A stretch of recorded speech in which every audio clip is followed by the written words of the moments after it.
Oi, pessoal! Hoje nós vamos falar sobre igreja e cultura na Idade Média.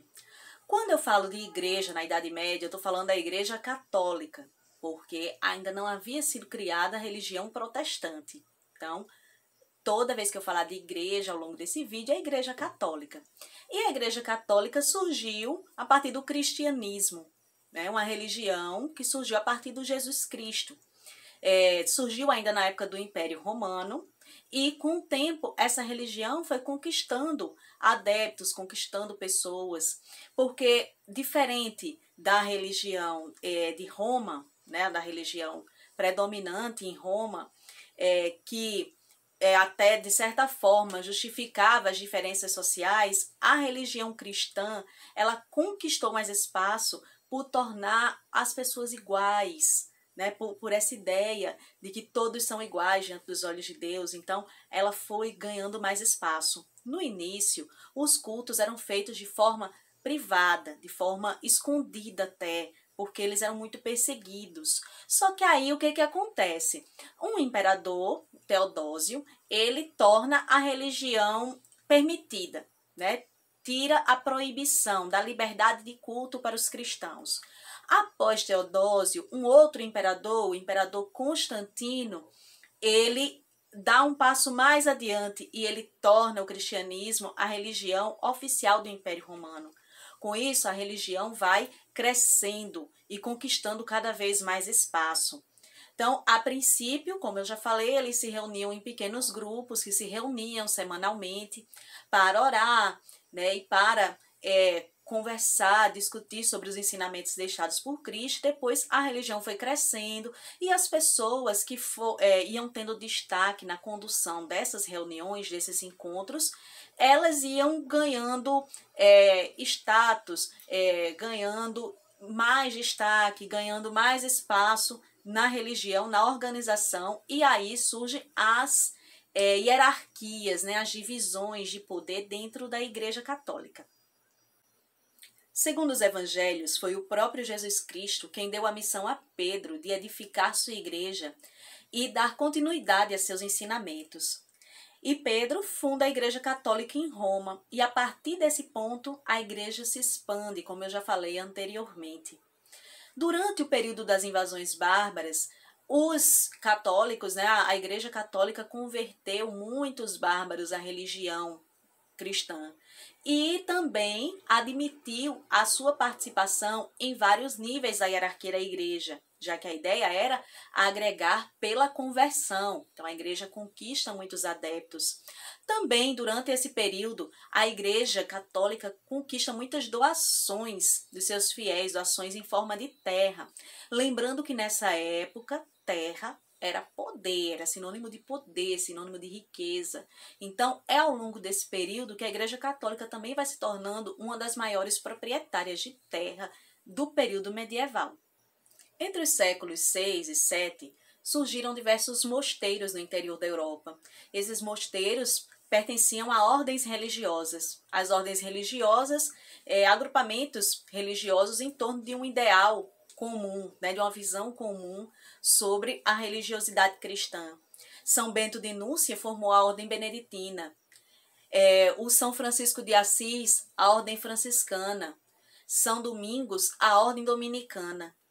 Então, gente, os mosteiros, eles eram construções feitas para pessoas de uma determinada ordem religiosa, pessoas do mesmo sexo que viviam nessas habitações e que eles pretendiam se isolar do mundo para viver da sua fé, né?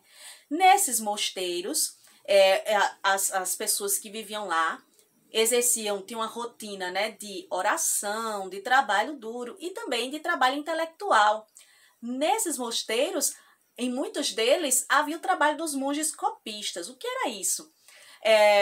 Naquela época não havia imprensa, né? Não havia como imprimir, né, os livros. Hoje a gente usa uma impressora. Há séculos atrás havia a imprensa na folha, numa chapa, né, de ferro que se gravava. E a primeira imprensa era de tipos móveis. O que é isso? Agrupava as letrinhas, né, numa prensa, né? Agrupava as letrinhas, colocava tinta e imprimia, e isso permitia que se imprimisse muitas páginas. Só que nessa época não havia isso, não havia imprensa. E aí, a forma de reproduzir livros era copiando. Então, para fazer uma outra Bíblia, teria que copiar de uma para outra, tá? Então, esses monges copistas faziam esse trabalho nos mosteiros. Quando o abade da região, né, o abade era o chefe religioso daquela região, quando ele vivia nessa edificação, aí já não era mais mosteiro, era abadia, se chamava abadia, porque era a residência do abade. Mas quando haviam só os monges, né, não, o abade não morava lá, morava em outro canto, na abadia, então a gente tem o só mosteiro. Visitantes que não eram da ordem religiosa, eles eram por vezes admitidos no mosteiro para passar uma estadia, né? Para passar um tempo. Como assim? Um nobre que estava viajando e precisava de uma pousada, ele ficaria nesse mosteiro, só que numa parte destinada a esses hóspedes, que era a hospedaria. E também havia um local destinado para os andarilhos pobres.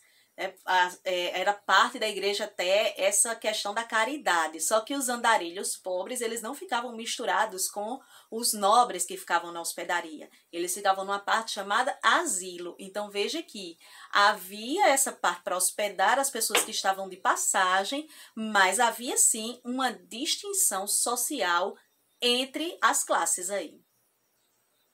Durante muito tempo, a Idade Média foi chamada de Idade das Trevas, de uma longa noite de 1000 anos. Esses termos são equivocados. Eles passam a ideia de que não houve cultura, de que não houve avanço na época. Eles foram criados durante o período do Renascimento, que ainda vamos estudar esse conteúdo. E durante esse período, os artistas, os filósofos, os escritores desse período, eles buscavam mais influência na antiguidade clássica. Mas isso por quê? Porque eles estavam vivendo um período de revisão de conceitos. Eles estavam mais concentrados nas explicações racionais, na ciência. E como a Idade Média era um período muito dominado pela visão religiosa, então eles rejeitaram essas influências. Só que isso não quer dizer que não havia cultura na Idade Média. Houve toda uma produção cultural e que deixou uma influência muito importante para as sociedades modernas. Então, como eu falei, na Idade Média, a influência da religião era muito forte, da Igreja Católica. Então, obras de arte, arquitetura, esculturas, textos filosóficos, literatura, tudo era muito influenciado por isso, porque as produções culturais, elas são influenciadas pelo seu contexto, elas dizem muito do período em que as pessoas que produziram aquilo ali viviam. Então, tem todo esse pensamento religioso permeando, passando por essas obras de arte, por essa produção cultural e artística do período. Durante essa época, se tinha uma ideia de que a natureza das coisas era imutável, né? Como assim? De que já se nascia daquela forma, já se nascia predestinado, que já era uma vontade de Deus aquilo ali. E que não havia muito o que fazer a não ser aceitar, não buscar muitas explicações para as coisas. Então, esse era o pensamento dominante na época. Um filósofo dessa época que teve muito destaque foi o Santo Agostinho, e suas ideias atravessaram vários períodos da história. Ele pregava o seguinte, que para buscar a verdade, todas as respostas estavam no mundo espiritual e não no mundo material. Então, ele supervalorizava o mundo espiritual, as coisas do espírito. E ele também pregava muito a predestinação, que as pessoas já nasciam predestinadas à sua salvação ou à sua condenação. E qual seria um sinal dessa salvação para essas pessoas? Seria cumprir os requisitos da Igreja Católica, a sua submissão à Igreja Católica e seguir as ordens, né? Seguir os ritos ali da Igreja Católica. Só que a cultura medieval, ela não se resume apenas à influência cristã. Outros povos, como os povos bárbaros, por exemplo, eles mantiveram muitos ritos seus originários e muitos deles foram incorporados à prática cristã, como, por exemplo, a deusa Brigitte dos celtas, ela acabou sendo incorporada ao culto cristão como Santa Brígida, muito cultuada ainda pelos irlandeses. As camadas populares também juntaram elementos de suas antigas crenças, como crenças em anões, duendes, dragões, ao culto cristão. E o que acontece? A igreja acaba adotando algumas dessas práticas como forma de chamar, de atrair essas pessoas, de manter essas pessoas alinhadas à fé cristã. Uma festa popular que é celebrada até hoje, o Carnaval, também foi incorporada ao calendário cristão. Durante esses dias se permitia extravasar, uma forma de aliviar as tensões sociais. A igreja permitia essa festa, essa festa em que a ordem era questionada e que se liberava, todas as regras, estava livre das convenções sociais. E logo depois se inicia o período da quaresma, que é a expiação dos pecados cometidos durante esse período de extravasar as tensões. Então, por hoje, gente, ficamos por aqui e até a próxima aula. Tchau, tchau!